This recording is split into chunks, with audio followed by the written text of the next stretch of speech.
School থেকে এসে আমি ধমধম রুটি বানালাম। আর এই যে রুটি বানাচ্ছি, আর এইটা দেখো আমাকে কি করছে। কি আয়, কি আয় আয় আয় আয় আয়, দেখো কেমন করে। যা নিচে যা, যা নিচে যা। এই যে রুটি, যা নিচে যা, নিচে যা, নিচে যা, নিচে যাও, নামো নামো নিচে, নাহলে দিব না। যাও নিচে যাও, যাও নিচে যাও, যাও যাও যাও যাও। দেখো বুঝছো, মাথায় বুদ্ধি। হ্যাঁ দেখো অবস্থা, কুটুর কুটুর করে রুটিগুলো খাবে। আমি রুটি ভাজছি, দেখো মিনি রুটি খাচ্ছে, রুটি রুটি খাচ্ছে, ও রুটি খাবে ওই জন্য এইখানে আমাকে ভাজতে দিচ্ছে না, থালার মধ্যে মুখ দিয়ে দিবা একটু হলে এরকম করে। আমি বললাম দাঁড়া ভেজে নিই, মানে এক হাতে ভাজছি, কারণ আজকে এক হাতে মোবাইল এক হাতে রুটি ভাজছে। আর এখানে হচ্ছে তরকারি, বাবা গরম, এটা পরে পরে দেখাচ্ছি তোমাদের। দাঁড়া, ঘুগনি, কাবলি ছোলা দিয়ে ঘুগনি করছি। স্কুল থেকে আসলামই 11টা পার হয়ে গেল।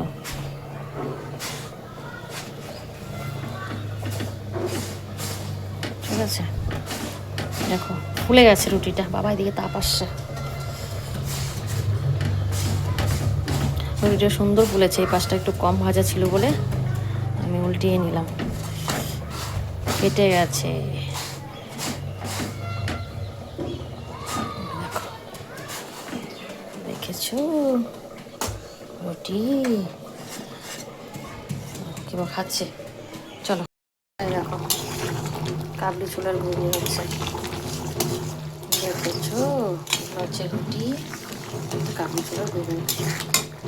তো বন্ধুরা চলে আসলাম বাবাইকে নিয়ে ড্রয়িং কম্পিটিশনে। আজকে একটা কম্পিটিশন ছিল, তো সেখানে চলে যাচ্ছি। দেখো আমি ক্যামেরাটা ডাইরেক্ট ধরিনি, লুকিয়ে লুকিয়ে করছি, যদিও ক্যামেরা করা সম্ভব না, তাও করলাম। এই যে বাবাই চলে যাচ্ছে, বাবাই যেহেতু খ বিভাগ তাই বাবাইকে এই পাশে বসতে দিল।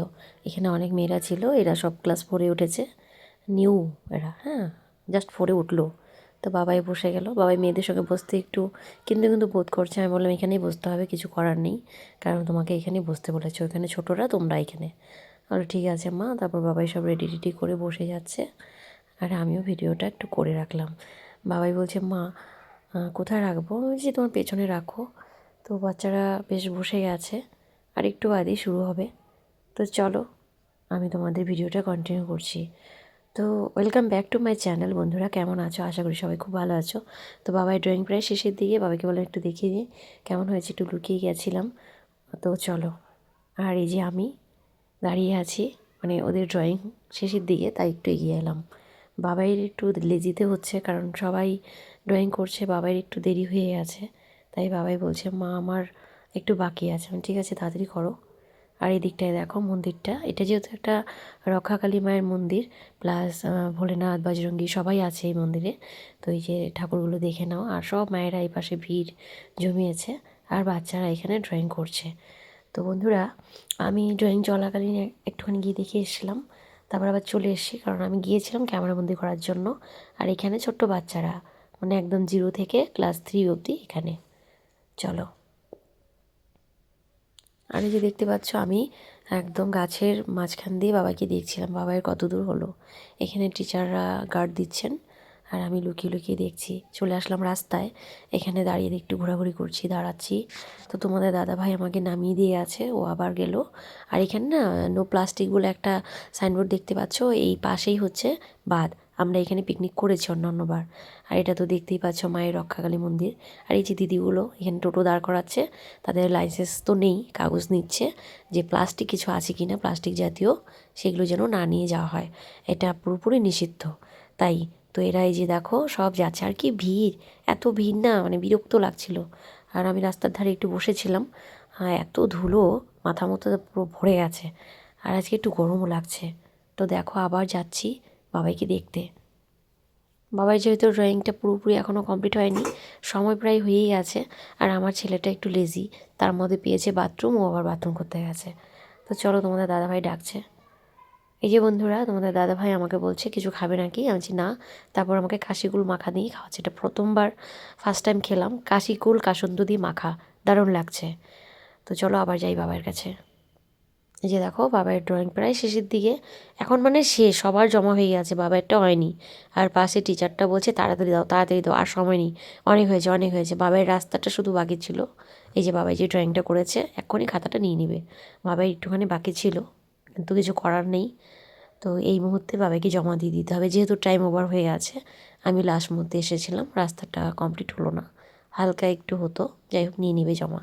তো চলো কী করা যাবে, ছেলেটা অনেকক্ষণ থেকে ড্রয়িং করছে, একটু ক্ষেপে গেছে, মা আমি কী করবো, কান্নাকাটি করছিল। তো ওকে নেক্সট টাইম হবে, চলো। তো বন্ধুরা বাড়ি চলে আসি, বাবাই যেহেতু একটু কষ্ট পেয়েছে, ড্রয়িংটা ইনকমপ্লিট হলো, তাই আমি ওকে মন খুশি করার জন্য তোমাদের দাদাভাইকে বলছিলাম চিকেন নিয়ে আসার জন্য। তো ও চিকেন নিয়ে বাড়িতে রেখে গেছিলো, আমরা যখন ড্রয়িংয়ের এখানে ছিলাম। তো বাড়িতে এসেই তাড়াহুড়া করে ড্রয়িংটা শেষ হওয়ার পরই বাড়ি এসে, আর কোনো কথা নেই যে অনেকটা লেট হয়ে আছে, দামাদাম চিকেন কষাটা বানিয়ে নিচ্ছি। আর এখানে তো রান্না প্রায় শেষের দিকে, দেখতেই পাচ্ছ। আমি আর ঝোল দিব না, চলো বাবাইকে দিয়ে দিব। তো বন্ধুরা চলে আসলাম সন্ধ্যাবেলা, বাবাই পড়াশোনা করছে, আজকেও শখ হয়েছে ডাইনিং টেবিলে বসে লিখবে। তো বাবাই হ্যান্ড রাইটিং করছে। তা আমি বললাম ঠিক আছে চলো তাহলে তোমাকে একটু ভিডিও করে নিই। ও বলছে না আমাকে দেখাবে না, তাও জোর করে আমি একটু ভিডিও করলাম। আজকে বাবার মনটা একটু খারাপ ছিল, তোমরা জানো ড্রয়িংটা ওর কমপ্লিট হয়নি বলতে। এতখানি করেছে, আর অল্প একটু 2 মিনিট যদি থাকতো হাতে সময় তাহলেই হতো, কিন্তু কিছু করার নেই, বাবার এরকম প্রথমবার হলো, এটাও দরকার ছিল, নইলে ওর জীবনে যে সময়ের মূল্যটা ও বুঝতে পারবে না। তার জন্য আমি ওকে বোঝাচ্ছিলাম কম্পিটিশন হচ্ছে এমন একটা জিনিস যেটা সময়টাকে মূল্য দিতে হবে, তোমার ড্রয়িংটাও ভালো করতে হবে, এমনকি তোমার টাইমের মধ্যেও শেষ করতে হবে। সেই জিনিসটা ওর জীবনে এটা প্রথম হলো, কিন্তু বাবু ভালো ড্রয়িং করে। এইটা আমি একদম মানে 100% বলতে পারি, আমার ছেলের ড্রয়িংয়ের প্রতি খুব ন্যাক। যাই হোক ভালো থাকুক সুস্থ থাকুক এটাই চাইবো। তো চলো বন্ধুরা আজকের জন্য ভিডিওটা এখানে রাখছি, ভালো লাগলে অবশ্যই লাইক করো। আজকের জন্য টাটা, সবাই খুব ভালো থেকো সাবধানে থেকো, ফিরে আসি নেক্সট ভিডিওতে। বাই বাই বন্ধুরা, ভালো থাকবে।